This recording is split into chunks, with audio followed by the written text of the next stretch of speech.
kancaku lho latihan ngiyai khutbah Idul Fitri engke. Wong khutbah Idul Fitri kok kecangkeman cerita man shoma Ramadan summa atba'u sitan min Syawal fa ka'anna ma shomat dahran apa kullah.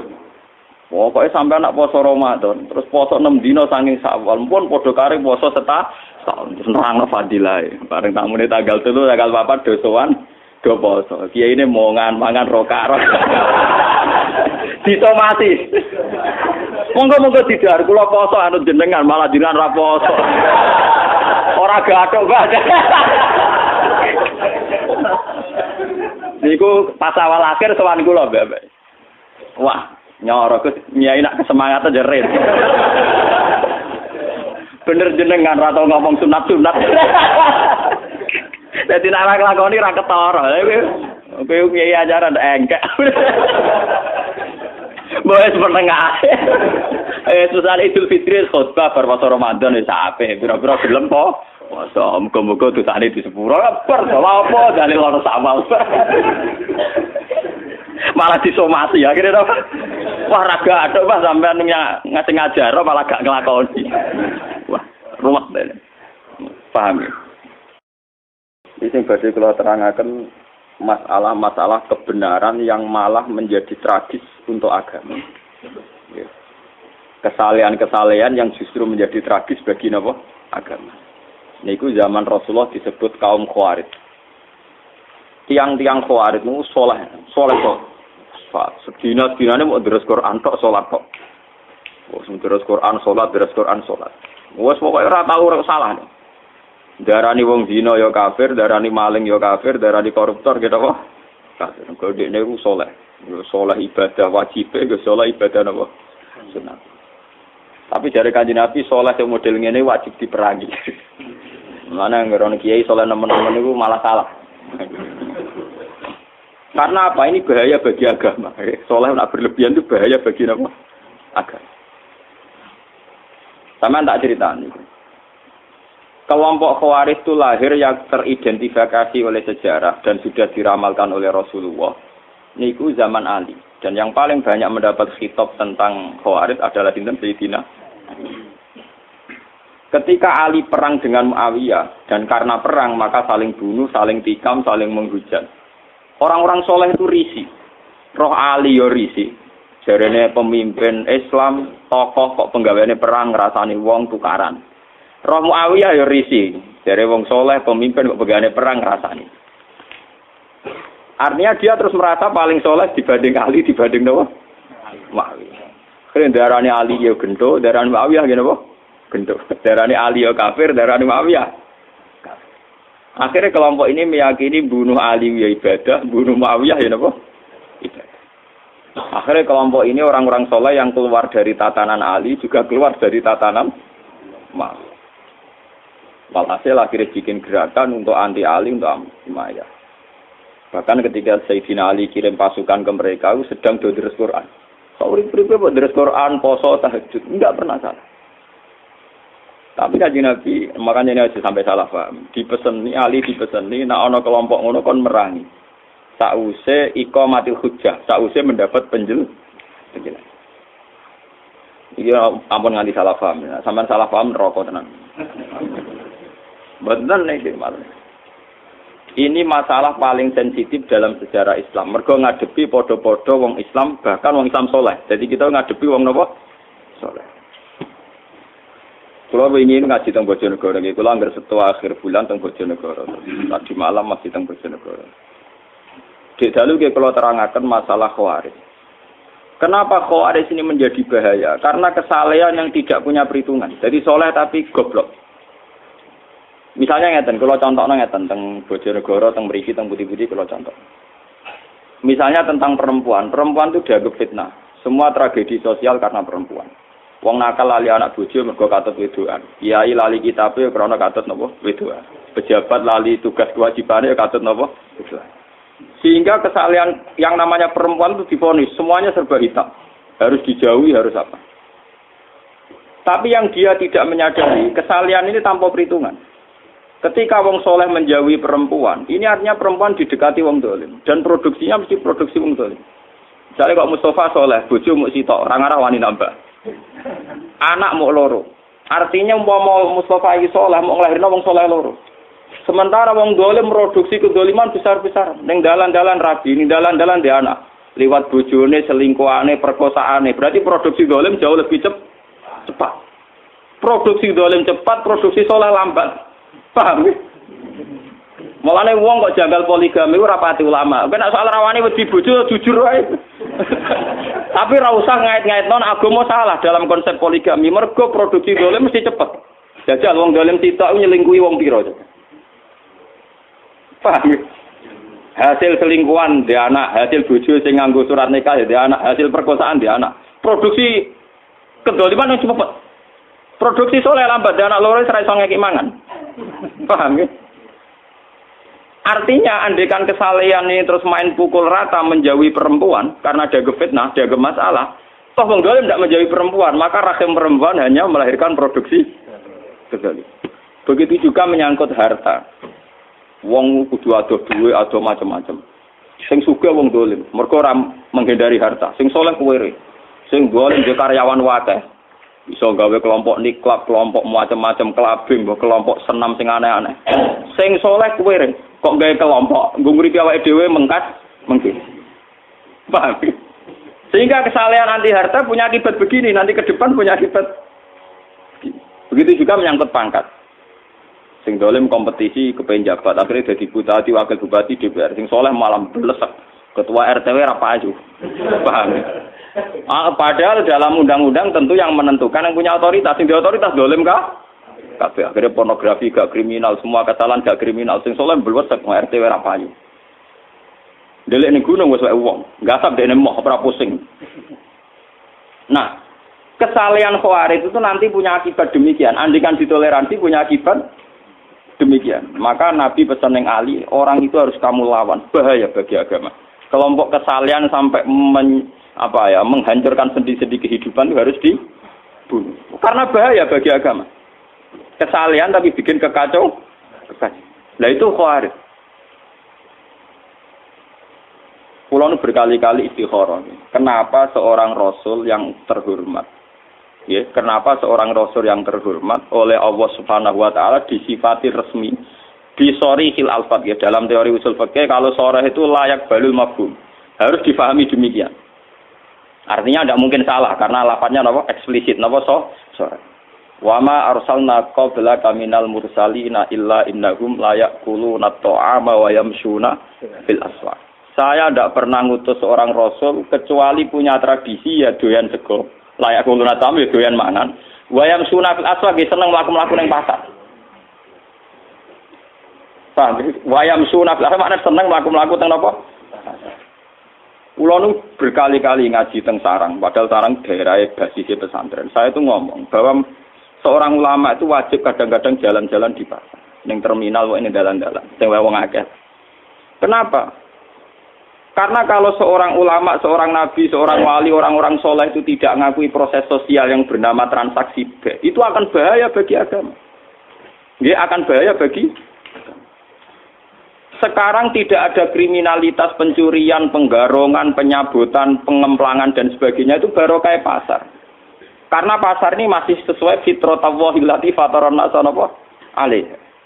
Di mana manusia ingin memiliki sesuatu harus lewat transaksi. Nah, kepengen untuk gedang goreng kudu tuku lewat transaksi. Kepengen untuk gula ya harus tuku lewat transaksi. Ingin memiliki sesuatu juga harus beli lewat transaksi.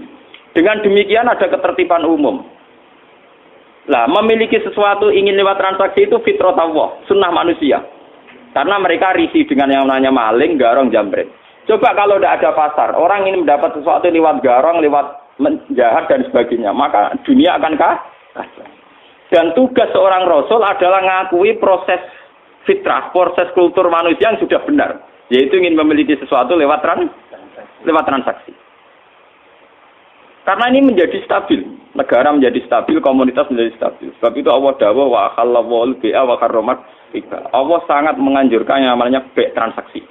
Itu orang memiliki sesuatu lewat apa? Transaksi.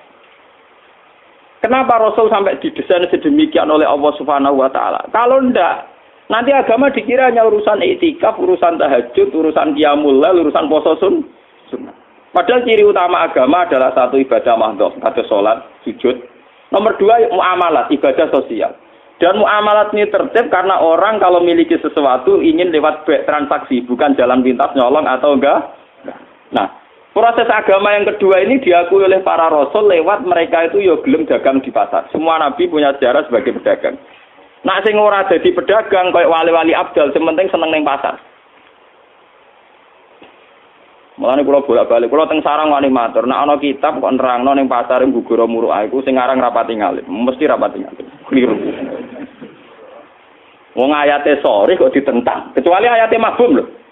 Wa yamsuna fil aswaq ayate napa? Sorry. Dalam semua tradisi keulamaan tentang ayat sorry itu tidak bisa. Kalau mafhum mungkin yang mafhum salah, tapi kalau sorry tidak bisa. Wa yamsuna napa? Sampai tak cerita nih. Kaji Nabi itu pernah ditanya. Umumnya Nabi itu kalau ditanya amal paling baik itu apa kan buat dijawab tahajud, buat puasa sunat, buat nanti ketika ditanya jawab kasbur rojul biyadihi. Ikhtiar terbaik itu apa ya Rasulullah? Ayul kasbi atyab qol amalur rojuli biyadihi wa kullu bi'in mabrur. Amal terbaik itu kowe kerja nganggo awakmu dhewe. Nomor loro semua transaksi sing benar. Bek sing napa? Kalau ngerti ben buatan jual beli, tapi nopo transaksi. Sampai nak ngalim tahkim ngerti, kados teng kita muin wahab. Angger muni kita bulba, itu maknanya kita transaksi. Sebab itu di bawahnya nanti ada kirat, ada sirkah, ada salam, ada apa. Karena B itu artinya nopo transaksi. Jadi B buatan jual beli fakot, tapi artinya transaksi. Makanya kalau di kitab-kitab fikih, kitabul muamalat dimulai kitabul B. Nanti di bawahnya ada kordu, ada sirkah, ada kirat, ada macam-macam. Nah, ini BU makna dasarnya apa? Transaksi. Nah, dengan ada transaksi itu ada ketertiban umum karena di situ pola sosial sehat, yaitu orang mendapat sesuatu lewat garong, lewat gentor, lewat nyopet. Lah agama tinggal ngakui ini bahwa itu juga agama. Nah, ini intinya ngeten. Keliru Khawarij. Mestinya setelah ada orang ingin beli sesuatu lewat transaksi, yaitu agama. Ada orang jual beli secara siat, yaitu agama. Namun agama iku loro, agama sing ibadah madha kaya salat sunat, agama sing kaya muamalat yang benar kaya transaksi yaitu agama. Lah Rasul disuruh ngakui sing kaya salat ya saleh, poso ya saleh, transaksi secara legal ngene apa? Dan itu juga agama. Termasuk agama adalah jual beli secara benar. Golek nafkah anak istri juga termasuk agama. Imatatul adza anitorik juga termasuk agama. Semua kebaikan agama. Kata Nabi wa kullu ma'rufin juga agama. Semua kebaikan namanya apa? Agama. Nah, orang Khawarij mereduksi agama hanya dengan kesalahan subjektivitas. Misalnya dekne itikaf nang masjid. Ana wong mara pasar, wong kok kedonyan, akhirate kapan? Paham? Ana wong waji istiqosahan, kok ana wong transaksi ning gone alun-alun. Oleh ibadah kapan? Men mergawe rina wong iki kedonyan. Sehingga nanti agama ini tercerabut dari hukum sosial. Dan itu bahaya bagi agama. Bahaya apa? Bagi agama. Nah, wong Khawarij ini dari Nabi kon merangi karena bahaya, yaitu mereduksi agama hanya untuk urusan ibadah mah. Saya punya catatan hadis sahih yang diriwayatkan Imam Ghazali. Suatu ketika Nabi itu jagungan teng teras masjid kalian sahabat-sahabat sing badhe itikaf. Niku teng Ghazali teng Ihya bab Fadilatul Kasbi, bab fadilah kerja. Terus wonten canom gagah nggawa cangkul. Wah, pene kebun kurma apa napa. Kita serang-arang marang kebun padi ora ana pari niku. Terus dari sahabat-sahabat sing niku cara ngene kok Rukin Mustofa sahabat sing seneng ngaji, seneng saleh-saleh. Hal la yakunu jaladuhu fillah. Wah, jaiku akan lebih baik nak gagahe digo iktikaf. Kesaleane dipakai iktikaf. Pak Amin ngurusi dunya. Dari Nabi hal la taqulu kadzalik. Kamu jangan komentar demikian. Dia mungkin kerja untuk nyarikan nafkah untuk ibunya dan itu baik. Atau menyarikan nafkah untuk anak istrinya juga itu baik. Nah ini hebatnya Rasulullah. Sebab itu agama sebetulnya dalam konteks Indonesia itu tidak pernah kalah. Makanya aku darani kiai paling sukses ya aku. Mergo ora tau kalah. Nak kiai sing senengane ngaji sekali sing ngaji sithik ngrasa kalah wong ora seneng ngaji men kedonyan wae. Lah aku kan mboten. Misalnya sing seneng ngaji ya apik wong ngaji. Sing ning pasar ya apik wong nglakoni golek nafkah anak bojo. Sing saiki macul iki sama ya apik wong kerja. Jadi aku nganggep sukses umatku baik-baik saja. Paham? Lah salah kiai darani sing apik sing melok kelompoke dekne sihosa sehingga darani ana kiai mulang ora ono sing ngaji malah do kedonyan ning sawah. Ya akhirnya dia merasa kalah. Mergo sing ning sawah luwih akeh dibanding sing ngaji. Paham? Dia cara berpikir salah, maka dia merasa kalah terus. Perempal, wis ngono keliru cara Kanjeng Nabi. Dene sing dibela-bela Kanjeng Nabi, jebule Kanjeng Nabi nyalahno. Apa ora lara, paham? Lah nek kaya kula kan santai. Sing ngaji ben ngaji kalau biasa ora toko-toko sawah ke dia. Ya apik, kalau tak apa ya apik. Karena kemenangan agama sebetulnya dihalal demikian dan itu memang agama. Sama cek di Quran, di hadis, semua perilaku sosial yang benar itu ya bagian dari agama. Karena agama adalah amar ma'ruf nahi mungkar, semua ma'ruf itu makmur diperintahkan. Diperintahkan adalah bagian dari agama. Dari Kanjeng Nabi akhirnya cara sahabat terpelajar sudah tahu. Nah ngono sing iktikaf ya sedang dalam bingkai agama. Sing saiki nggo pacul ning kebon ya sudah sedang dalam bingkai agama. Dan gue kiai model ngono kan aman. Ngono Kanjeng Nabi yang ngerasa sukses. Sing bareng beliau ning masjid yo nderekno Nabi. Sing ning pasar ning dalan-dalan ning gone sawah yo nderekno Nabi iku ya ajarane malah nabine menangan to. Sing ning sawah yo nglakoni ajaran Nabi golek nafkah. Sing ning pasar yo nglakoni ajaran Nabi golek nafkah. Sing ning terminal dadi kernet dadi supir yo nglakoni ajaran Nabi. Lho sing ora ada Nabi kan jiwite wong iku ora ajaran. Sak mergawene tetep ajarane Nabi lho campur aduk. Lho nek bedane rodo iku ora ajarane Nabi. Nabi kan Nabi wong apik roh ya kerjane to. Nakale kowe mbok ora roh ya. Paham gene iki sing. Lho umpama kebenaran nuruti khawarid iku kebenaran mau anane ning nggon ngaji, nggon istighosah, nggon sebab itu Quran itu hampir berapa persen, 50% lebih cerita muamalat. Karena muamalat adalah bagian dari malah dari Nabi wa kullu bai'in mabrur dan semua transaksi itu termasuk afdalul kasbi, termasuk ibadah terbaik. Paham? Niki penting kula aturaken. Mergo sakniki niku kathah nganggo ukuran kesalian sing ideal. Nggih, nganggo ukuran kesalian sing ideal. Akhirnya banyak masalah. Wong saleh kok diukur ideal. Wong kira-kira waras wonten pun seneng.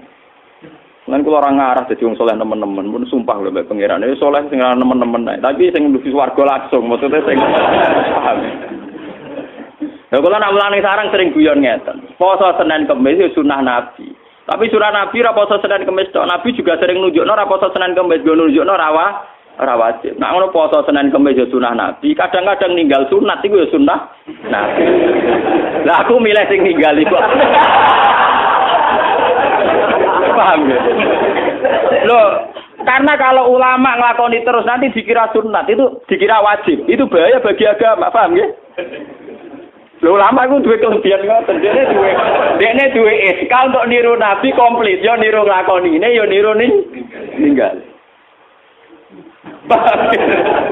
Loh, kata siapa ninggal tidak bagian sunnah Nabi? Karena kalau kesunatan dilakukan terus akan jadi khawarij. Nanti dikira wajib. Dan itu bahaya bagi agama. Sesuatu yang sunat dikira wajib. Umpama Kanjeng Nabi duha terus, Kanjeng Nabi tahajud terus, qobliyah ba'diyah terus. Bahaya entek waktu ning wong Islam. Nglakoni sunnah. Lha Nabi duhane misale 8 rakaat. Tahajud sing terkenal mbek witir 11 rakaat. Ayo sampean. Qobliyah dhuwur riwayat sing sahih 4 rakaat. Ba'diyah 4 rakaat. Asar qobliyah 4 rakaat. Barasar salat kriminal cara fikih. Nak qobliyah maghrib ora pati muakkadah. Lah ning nglakoni kok bodho aja iki sunat. Tapi kok tersangka. Dadi nek kowe salat qobliyah maghrib kesane ra ora ngaji. Padahal ya sunat cuma ora muakkadah. Terus antaranya maghrib ke isya Nabi sholat ngenteni isya disebut sholat wajib. Tapi itu semua dilakukan Nabi hanya sering melakukan juga sering meninggalkan. Umpama Nabi ngelakoni terus pasti dikira wajib. Mana kalau ngomong tentang santri-santri, jangan kira orang kayak saya tidak melakukan sunnah Nabi. Saya melakukan sunnah Nabi. Cuma diperhitungkan milih sing gampang. Itu soalnya aku diperhitungkan jadi milih sing apa? Sing paham ya?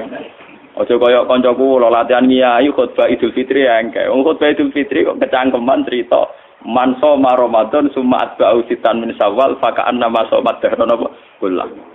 Pokoknya sampai anak poso Ramadan, terus poso 6 dino saking Syawal, pun padha kare poso setahun. Terus nerangno fadilah. Bareng tamune tanggal 3, tanggal 4 dosoan do poso. Kiai ini mau mangan rokaro. Disomati. Monggo-monggo didhar kula poso anut jenengan malah jenengan ra poso. Ora gathok, Pak. Niku pas awal akhir sowan kula, Mbak. Wah, nyoro ke nyai nak kesemangatan jerit. Bener jenengan ra tau ngomong sunat-sunat. Dadi nek lakoni ra ketara. Kowe nyai ajaran engkek. Boleh setengah. Susah Idul Fitri khutbah berpuasa Ramadan wis apik. Pira-pira gelem po. Masa muga-muga dosane di sepuro bar apa dalil ana sama. Malah disomasi akhirnya to. Wah raga atok Pak sampean ngasih ngajar malah gak nglakoni. Wah, rumah dene. Paham ya? Jadi kesalehan-kesalehan yang over itu akan bahaya bagi agama. Ya, akan bahaya bagi nopo? Karena agama nanti kayak apa ya? Kayak melukai hukum sosial. Misalnya sampean nomor 1 no Quran. Terus gerak Quran bar maghrib misalnya. Wah anak menangis gak mbok urusi. Bojo njuk tulung ora mbok urusi. Alasan uang lagi terus Quran nomor 1, cek anak loro, cek anak nangis ra urusanku. Berarti kowe demi Quran tapi melukai hukum sosial.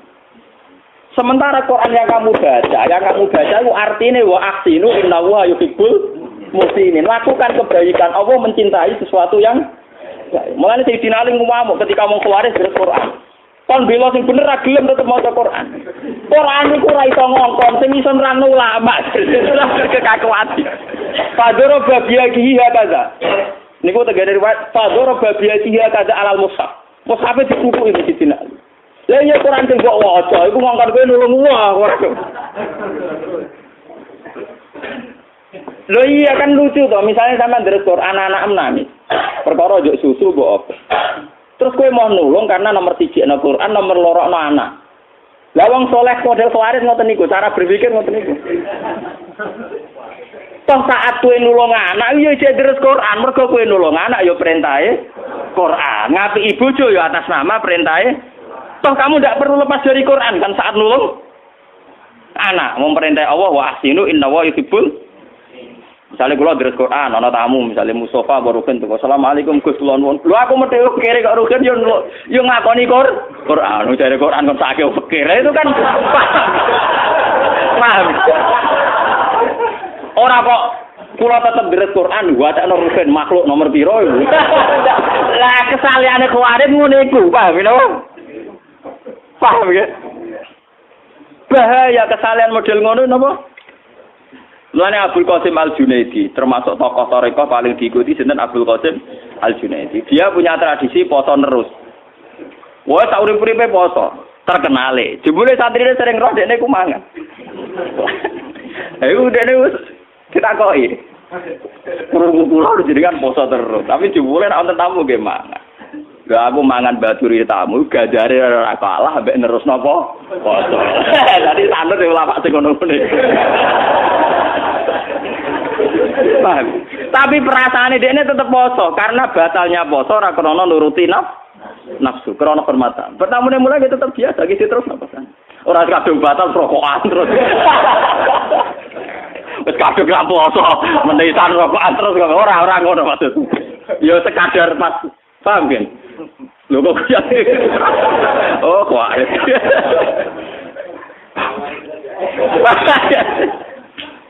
Jadi sebetulnya pola-pola kesunatan yang dilakukan Nabi itu variasinya banyak. Toh kita tetap dalam bingkai kesunatan, bingkai kebaikan. Di misalnya kayak di Quran diganggu anak berurusi ya kebaikan. Lalu ketika Nabi, kowe nak sholat jadi imam sing cepet. Perhitungan Nabi fa inna fihim ad-dha'ifa wa dzal hajat.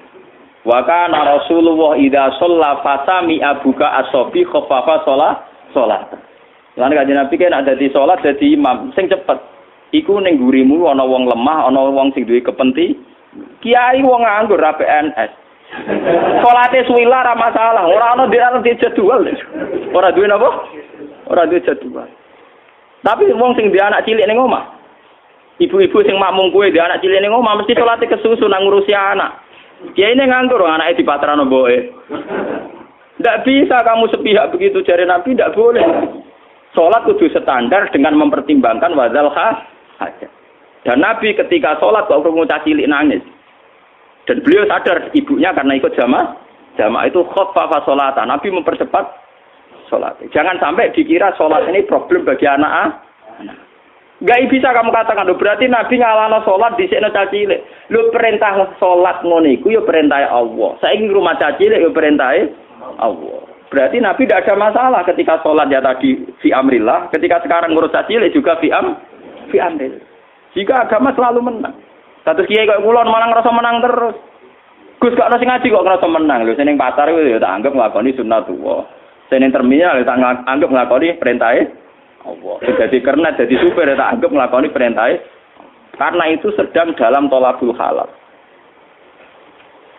Kulo nu gak ada kenangan kalian bapak. Bapak nu termasuk kiai teng Rempang karisma. Wong hafal Quran dihormati.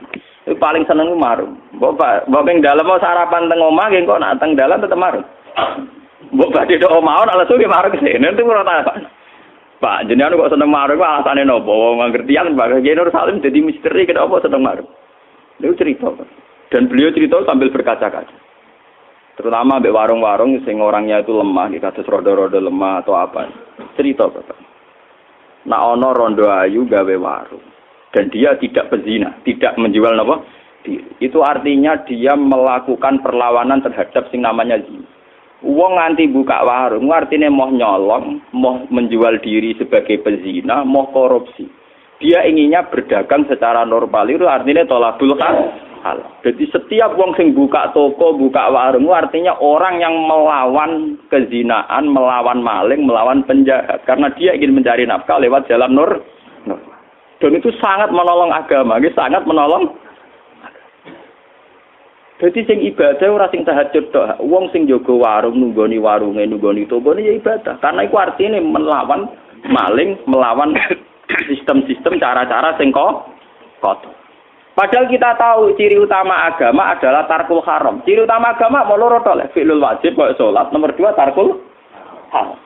Dan tarkul haram dalam masalah rezeki tentu implementasinya diwujudkan lewat duwe warung, duwe toko, paham nggih? Ya lewat nernak jarum barang cara ki kuat iku terus cara roken nggih piring Jepang. Iku ora nilai piring Jepang, nilai perlawanan terhadap ora gelem nyopet. Paham, rai-rai potongan nyopet nak wis terus mergawe tradisi nyopet. Lah nek ngono mergawe dianggap perlawanan sangka tabiat buruk kaya nyopet, maling dan itu juga menguntungkan agama dan bagian dari mulane kudu mbok regani. Ora kok malah kiai fatwa kiai marung buak muruah. Iku cara bapak wah paling gak berkenan ngono wah wengkar banget. Wong anak kula niku kula cerita bolak-balik teng mriki. Anak kula cara teng desa kula termasuk wong mapan. Niku nak jajan teng SDTK kira-kira ora pati doyan. Tapi tetep tak jajan negeri se tak sangoni tak jajan. Kat kula sing protes. Wong mboten dipangan kok dituku ora israf. Ya ora ya malah arah tuku malah israf. Ya. Karena bagi saya ada seorang tua, janda tua mergawe teng SD teng TK. Itu luar biasa karena dia dalam bingkai tolabul halal. Dan tolabul halal itu ibadah. Paling enggak bunuh maling, bunuh mental copet. Dan dia juga bunuh mental tomat. Terus nomor 2, uang disedekahi langsung kadang tersinggung. Tapi kalau lewat transaksi kan terhormat. Karena kesannya lewat apa? Transaksi. Daripada disedekahi langsung 1000, terhormat kalau lewat apa?